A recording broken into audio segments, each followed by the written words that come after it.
My name is Maximiliano Ulloa. I live in San Diego, and I train at Gracie South Bay with Leticia and Morango. I achieved the blue belt before my accident, and about a year and a half ago is when I fell off the balcony, second story.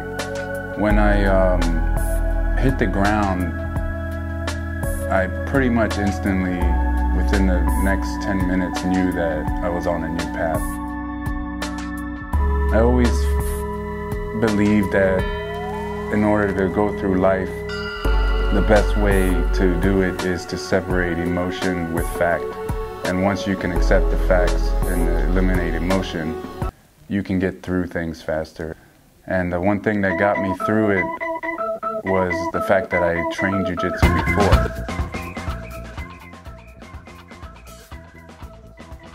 When I first approached the instructors that I know,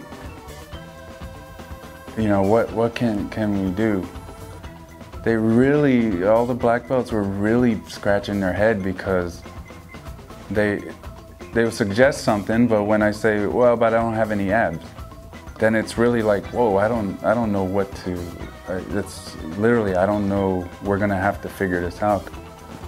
Based off of the knowledge that I have, the arsenal and game I know before, I'm just starting with that. I don't need to learn anything new if I already have up to blue belt. So really adapting the knowledge I know before, and when I come up with something, then I'll go to Morango or Leticia and say, how's this look? What do you think? And then they would pretty much sit down, go over it, try this, and then they would see the things that they're supposed to see that I don't see, and we would just fine-tune it, and then I'd have it, and then I would drill it until it's something I remember.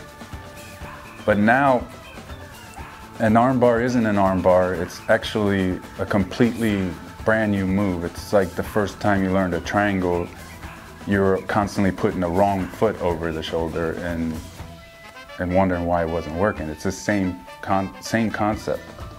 Now I have to drill it, try it, and then it'll work this week, it won't work the next week, and sometimes it just stops working. And then I gotta go back to Morango and say, hey, it's not working, this and that, I can't even figure it out. And on some cases, my body evolves, and then what I could do back then, I can't do now. And that's even more frustrating because you learn so much, or you try to build a game and then it all goes out the window again. So it's really a process, and I'm learning how to basically create a new game that works for me.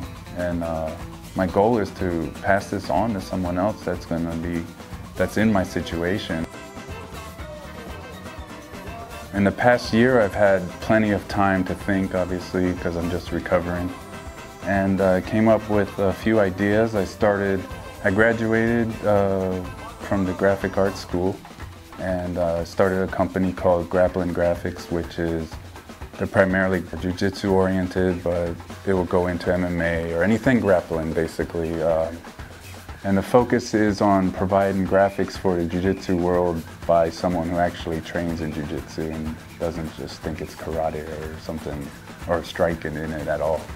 The other big thing, I created Grappling Graphics is under my other idea, or my other campaign that I'm going to start is called Rollin' the Walk.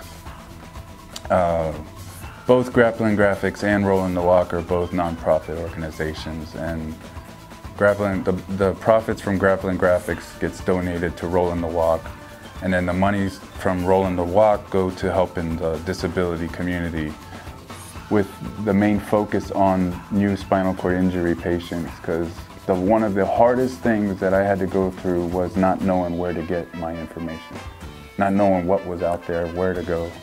And I'm creating one central website that pretty much, if you're new to a spinal cord injury, you can go there and learn what you need to know that's important at the beginning. When this hits, the thing that people don't see is the financial burden. Like, you literally have to pay for so much more that out of your budget that you're not equipped for. So if I could bring a day at Disneyland or a day at the fair, or, you know, something to a family that's really struggling with the new road they're on, that, I think, could they use the money perhaps, but to have that one free day of joy goes so far with somebody in my situation. Not just the person in the chair, but the family as well. They're affected also. I'm gonna go up to the top of a mountain by scooting on my butt if that's the only way I can get up to the top of the mountain. And that's what I'm going to do. Because my motivation is, life's not over. This is just a new path. It's actually, how many people get to live 2 lives in their one lifetime? How many people can live 2 lives? And the only way I get up and walk is by not looking back, not worrying about it, dismissing any negative vibes, and just focusing and listening to my body and just doing it. It's all a mental thing. And I mean, you can't give up.